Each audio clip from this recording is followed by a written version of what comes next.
This is the new KGM Torres EVX, and KGM is the brand formerly known as SsangYong, which has quite a history and heritage behind it. It has been in this part of the world for many years. Now this is a fresh start for SsangYong, for KGM, which is the new owner. It's still a Korean car brand, but this is an all-electric SUV.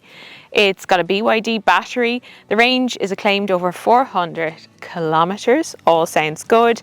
So new technology underpinning this new dawn for KGM. Looks pretty cool, so let's take a look around.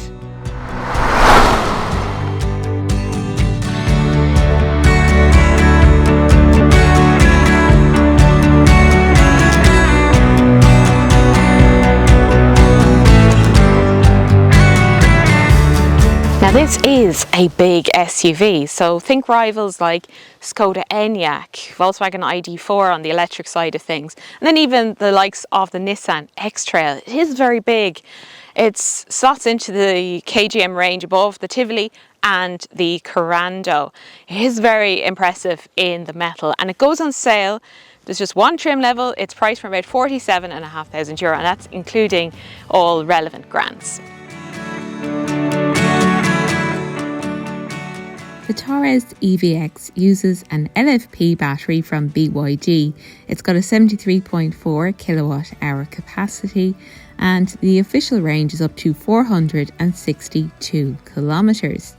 There's DC fast charging up to 120 kilowatt, AC up to 10.5, and the Torres can also support vehicle to load charging, so you can power other appliances and tools from it. When it comes to styling, I think this looks brilliant, especially when you consider SsangYong's back catalogue of SUVs. This is very futuristic, it's very striking. I like the way it's done. There's a boxy charm to it, and there's certainly elements of Land Rover and Jeep in the design, but it's nicely done. You've got this thin light strip, and it's divided here into 6 parts at the front. There's also an active air intake as well to improve the aerodynamics. You've got a very high bonnet, and also these hooks up here, though you're not really going to be tying anything down here on the bonnet. It's purely decorative, but they do look good. Lots of cladding, and those are 20-inch diamond cut alloy wheels. Black contrast roof, also black roof rails. You can stow up to 75 kilograms on the roof. There's also rear privacy glass here as well. Now this colour is forest green. Again, I really like this combination. The wheels, the colour and the roof. I think it looks really good. SsangYong might be no more, but KGM is still under Korean ownership. So even things like the lights, those are inspired by the South Korean flag. This gives the illusion of a spare tyre cover, which you often see on the back of traditional off-roaders. This is how you open the boot. It opens like a hatchback, so it's very practical. Huge boot, 703 litres, it's best in class. You've got underfloor storage. There's also a cover as well. You'll be able to stack things into this, so it's really very practical. There's no 7-seat option. I think if I was KGM, I'd be putting 2 extra seats in here, because that would give it another USP in that family SUV market. But as a 5-seater with a huge boot, this is excellent. It's really spacious back here, so there's loads of legroom, there's loads of headroom, and even that middle seat is good. You've got a flat place here for your passengers' feet, which is always good. An armrest with cup holders. There's vents, there's USB-C ports. There's also pockets in the back of the seats. There's these hangers, and also inbuilt blinds as well, which is really handy to have. You've got generous door bins, and the fit and finish is good. There are hard plastics, but generally it's pretty nice back here. And the best thing is that the doors open really wide. Look at that. If you've come from a SsangYong, you'll find this interior a massive step up. The design is a lot more modern than what's come before, and the fit and finish is very good as well. It's even a little bit stylish. So you've got this kind of bronze material here, a bit of ambient lighting, and some matching stitching up here. There's a nice leather wrapped steering wheel, full digital driver display, and then also this big touchscreen here in the centre. When it comes to storage, there's lots of it. There's some under here. There's a wireless smartphone charging pad as standard. We have 2 cup holders, a little space here that you can actually put your USB cable up through here and connect to your phone, and then loads of storage here as well. Your drive-by-wire gear selection is right here. It comes exceptionally well equipped. So you've got a heated steering wheel, the leather upholstery, the front seats are heated and ventilated. They've got power adjustment. The 2 outer seats in the rear are heated as well. There's a 360 camera, so lots of standard kit on this car. The touchscreen is a little bit of a mixed bag, as it is in plenty of modern cars these days. So it looks good there, it has all the functionality you need. You do have Apple CarPlay and Android Auto, but it is wired, it's not wireless. I would like to see that wireless, I think, in this day and age. It's a heavy reliance on touch control, so even things like the ventilation. And also to adjust the drive modes, you have to swipe down here and adjust it from here. You can also turn on the hill descent control from here and some other functions as well. So it'd be great to have physical buttons for those things, because some of the icons are small, and when you're in CarPlay, I did notice that all the icons are on the left hand side of the screen. So for a right hand drive car, you'd like to see them more over here so that you can just tap them a lot easier than have to reach over to this side. And even in the native system, all the shortcut buttons are on this side.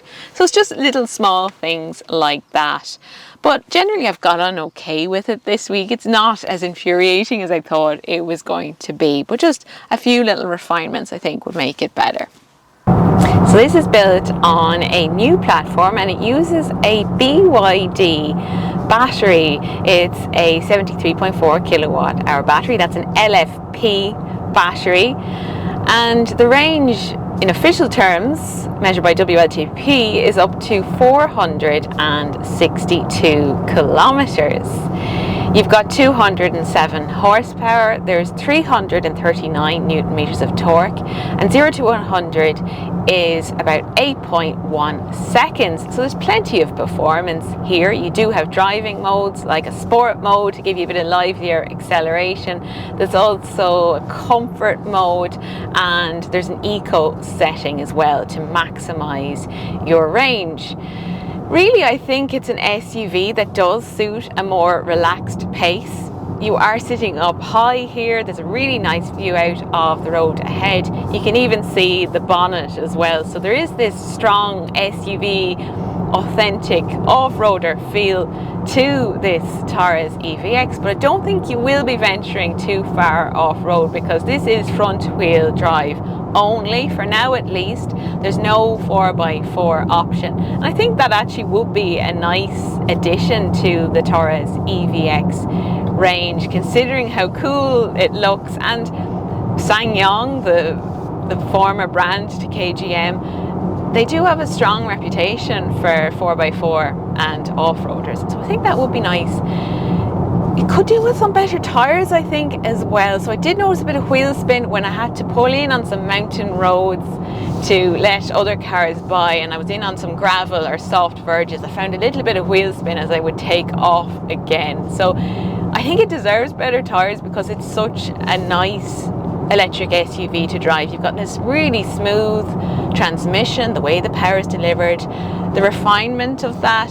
Now there is a bit of road and wind noise. It's not entirely whisper quiet here in the cabin, but it's come on leaps and bounds compared to other SsangYongs that I would have driven in the past, like the Korando, for instance. This feels very, very polished, I have to say, all in all. Nice, solid, secure feel on the road. It's not sporty in any way, but you don't really expect it to be. But in cornering on rural roads, you do feel that grip from those front tyres on the tarmac, which is nice. There is a bit of lean, but you can feel all that grip, so it is confidence inspiring. Nice progressive steering as well. It's very smooth and it's quite natural feeling. So all in all, it's a good SUV, this. You do have regenerative braking, paddles here behind the steering wheel to recoup a bit of energy in braking, and you can adjust that from the paddles, whether you like it strong or not there at all. It's also a heat pump as standard as well. The towing capacity is up to 1.5 tons, though I don't know if you'd be towing this now, towing something through muddy fields and this. That's where I think a 4x4 option would be really good. When it comes to efficiency, it does vary a little bit. So the official consumption figure is about 18.7 kilowatt hours per 100 kilometers. I have seen that. If you're doing a lot of motorway driving, it does get a bit thirstier, I would say, and then you can actually get better efficiency when you're just tootling along on maybe rural roads at about 80 kilometers per hour in and out of town and city driving. So it's not alarming when it comes to consumption, but it is a big, heavy SUV as well, so it's worth bearing that in mind. But I didn't have any range anxiety with it this week. You've got that fast charging capability as well. So there's a lot to like about this new KGM Torres EVX. It's come on leaps and bounds from what I would have driven in the past from SsangYong. I have to say, it's definitely a new era. I think the rebrand is good. This is a good car to launch again in Ireland as KGM. So that's all from the cabin of the KGM Torres EVX. You can read more over on changinglanes.ie, and I left a link in the description below the video. So thanks for watching, and I'll see you soon.